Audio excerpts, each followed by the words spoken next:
السلام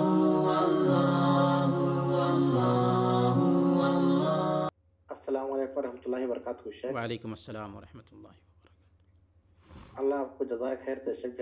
بہترین انداز میں آپ سمجھائے. جزاک شیخ اللہ میرا خیر. ایک سوال ہے. ہوں اب والد والدہ دونوں بوڑھے عمر میں ہیں. ہوں. انہوں روزہ نہیں رکھ سکتے شوگر کی بیماری کی وجہ سے. جی جی. انہوں کھانا بھی پکا کے کھانے سے تکلیف سے کھاتے. اب ان کی ذمہ داری کے تحت اب ہمیں کھانا ادھر جو ایک آدمی کا کھانا دینا رہتا ہے وہ پیسے ہم اتر میں دے سکتے شیخ؟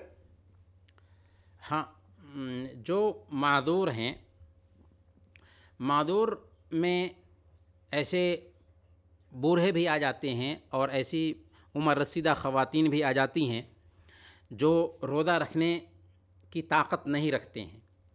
تو عمر دراز ہونے کی وجہ سے ان سے روزہ معاف ہے، البتہ اس روزے کے بدلے میں کھانا کھلا دیں گے یا پھر یہ ہے کہ اناج دے دیں گے. ایک دن کے روزے کے حساب سے آپ اناج دے دیں، جتنا آپ کھانا کھاتے ہیں اس کے حساب سے آپ کھانا دے دیں، کافی ہے، کفارہ ادا ہو جائے گا. تو شیخ اب ہمیں ادھر ہی نا شیخ اس میں اس کے بدلے میں ہم پیسے دے سکتے شیخ کس کو تو بھی؟ ہاں، پیسہ بھی دے سکتے ساتھ ہیں. آدمی. جی ہاں، پیسے بھی دے سکتے ہیں.